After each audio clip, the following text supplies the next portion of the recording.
a mais uma manhã de encontro. Eu espero que todos vocês estejam bem e se cuidando.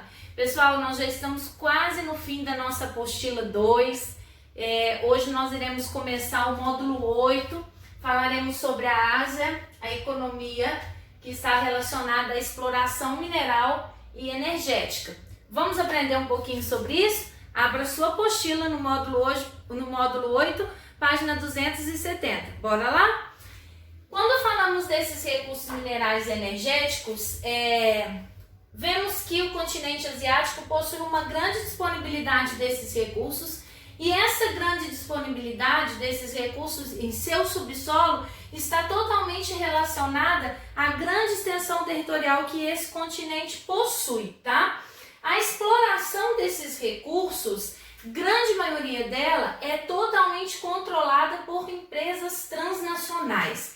Aí você pode perguntar assim, professora, mas por que as empresas transnacionais controlam a exploração desses recursos? Elas controlam porque são elas que detêm em suas mãos, tá, o controle. Por quê? Por que ela detém em suas mãos o controle? Por causa que elas têm o maior capital para investimento. Se elas têm o maior capital para investimento para tal exploração, automaticamente o maior controle das explorações dos recursos minerais e energéticos estarão nas mãos das transnacionais, beleza? Outro ponto que nós vamos ver aqui, em relação a esses recursos minerais e energéticos, que eu quero que você acompanhe aqui comigo, esses recursos, vocês sabem que eles facilitam a demanda para a produção da atividade industrial. Por quê?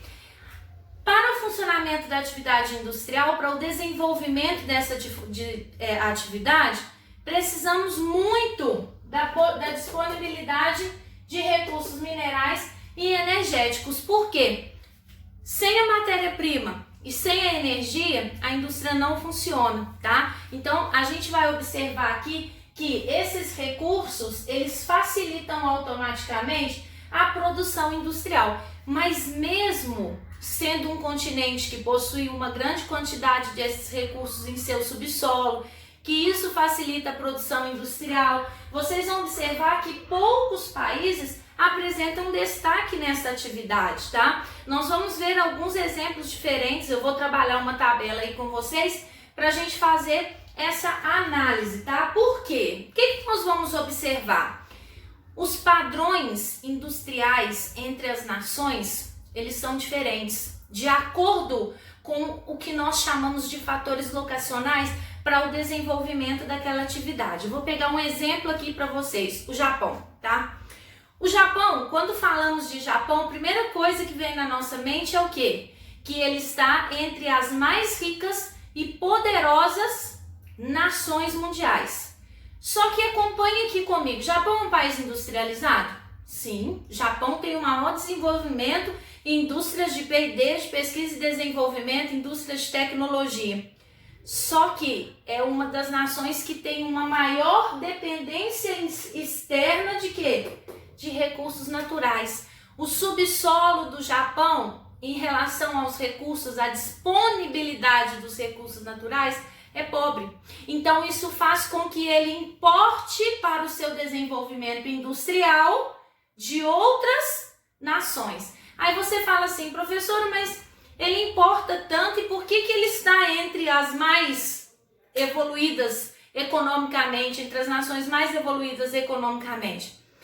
Eu posso dizer para vocês que o Japão ele vende tecnologia e muitas das vezes, tá? Grande maioria, isso agrega um maior valor econômico em relação frente ao que ele compra das outras nações, que é a matéria-prima, beleza?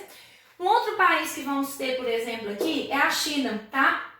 A China, hoje em dia, ela é considerada um país onde possui plataformas de exportação, tá? Ela é um país que possui a maior produção industrial, tá? E o maior consumo em minérios do mundo inteiro. Aí você fala assim, mas e esses recursos, tá? E esses recursos minerais da China? Grande maioria desses recursos ela tem disponível, ela importa alguns, tá? Mas ela tem disponível.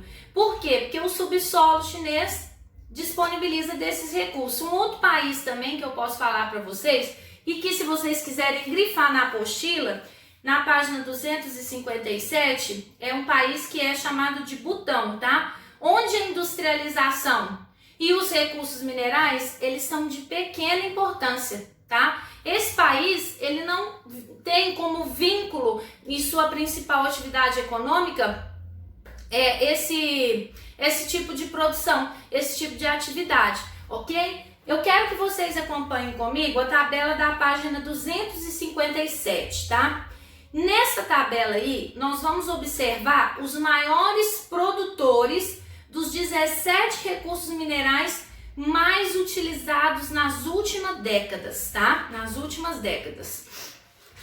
Observando essa tabela, nós podemos extrair algumas conclusões principais, tá? A primeira delas, que vocês vão observar aí, que o setor mineral, ele caracteriza-se por uma forte concentração de produção em poucos países, tá? Vocês vão observar o que eu estou falando através dessa tabela. Outro ponto importante que nós vamos observar, parte do território da Rússia localiza-se na Ásia e outra parte na Europa, tá? E dentro desse contexto, o que a gente vai observar? A gente vai observar que algumas das suas explorações minerais são feitas nesse continente, no continente asiático, tá?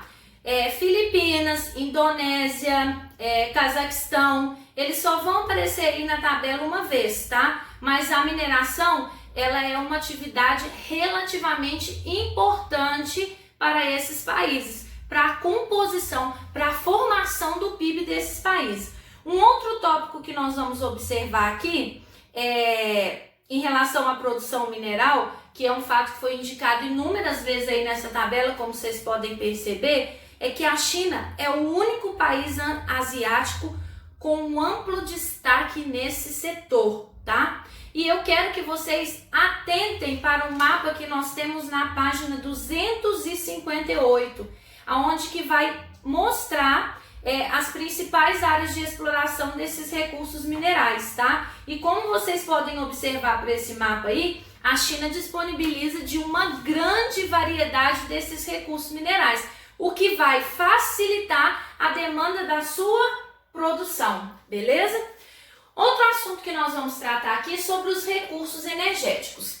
Quando falamos em recursos energéticos, primeiramente nós precisamos entender a diferença de reserva, produção e consumo. Como assim, professor? Existe diferença entre o contexto dessas palavras, entre o conceito dessas palavras? Sim. Quando eu falo de uma reserva de um recurso energético, eu estou dizendo que é a quantidade desse recurso que está disponível no subsolo de determinada região, de determinado país, tá? Quando eu falo de produção, eu estou falando da quantidade desse recurso que é extraída, que é retirada desse subsolo, beleza? E quando eu falo para vocês do consumo, eu estou dizendo da quantidade que determinada nação vai consumir em relação à necessidade daquele recurso, ok? Nós temos aqui alguns mapas bem pontuais que eu quero trabalhar com vocês. Primeiro, lá na página 259, vocês vão observar os países que são os maiores produtores dos recursos que iremos falar, que é petróleo, carvão mineral e gás natural, tá? Os países que têm a maior produção, como vocês podem observar aí nessa tabela, tá? Eles se destacam, né? O grande destaque aí para o carvão mineral a China, tá? Na região da Manchúria, na Índia. Esses dois países que eu citei para vocês, eles concentram, né, metade da produção mundial, tá? Só que esse carvão mineral é muito utilizado nas atividades das indústrias siderúrgicas, mas isso gera um grande problema ambiental, porque eles poluem muito o meio ambiente, tá? O outro que nós vamos falar é o petróleo, tá? O petróleo dos 10 maiores produtores mundiais, né, estão localizados na Ásia, na região do Oriente Médio, inclusive região esta que tem muitos conflitos geopolíticos, tá? Por conta da disputa, né, por esse recurso, tá? A região do Oriente Médio é uma região onde que vocês vão ver falar sobre muitos conflitos geopolíticos vinculados à disputa do petróleo. Isso acaba fazendo com que os preços em relação à venda desse recurso, muitas das vezes, sejam o quê? Elevados. Inclusive, existe atualmente um cartel onde que controla o preço desses produtos, que é a OPEP, tá? Que é a Organização de Países Exportadores de Petróleo, para que não haja, né, um aumento excessivo, né, do preço e para que fique equilibrado entre as nações produtoras, né, que vão exportar e vender esse produto, para que não haja um desequilíbrio em relação à economia e à comercialização desse recurso. Se vocês quiserem ler sobre a OPEP um pouco, tá? Ela controla esses países, inclusive as 7 irmãs, que são as refinarias de petróleo, tá? Que nós temos, controla o preço. Então, se vocês quiserem ler um pouquinho, tem na apostila de vocês também. Um outro recurso que nós vamos falar é sobre o gás natural, tá? O gás natural, grande parte, né, do continente asiático são produtores mundiais desse recurso, tá? Inclusive, gente, eu não sei se vocês sabem, mas a maioria, acho que 88%, acho que nós já comentamos alguma vez sobre isso, 80% do gás natural utilizado na Europa, tá, vem da Rússia, né? E grande parte desse produto, desse recurso, é produzido no continente asiático, na porção territorial da Rússia, que encontra-se no continente asiático. Então, isso é algo importante também para vocês saberem, tá? Outra coisa que eu quero deixar em destaque aí para vocês é que vocês observem a tabela em relação, os mapas em relação a distribuição geográfica, tá? Das reservas de petróleo, o mapa também dos maiores produtores. Vocês vão ver que os maiores produtores de petróleo estão no Oriente Médio, tá? No continente asiático. E um outro comentário que eu quero fazer com vocês é sobre os Estados Unidos, tá? Os Estados Unidos, ele é um grande produtor de petróleo, mas ele também importa muito desse recurso. E por quê? Porque o seu consumo é maior do que a sua produção.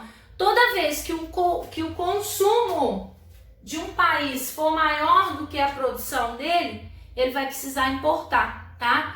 E muitas das vezes isso acaba gerando déficits na economia. No caso dos Estados Unidos, não, porque ele vende muito, então acaba equilibrando, tá? Ele vende muito o que ele produz, ok? Pessoal, então esse daí foi o nosso conteúdo. Eu espero que vocês tenham entendido de uma forma breve, resumida, tá?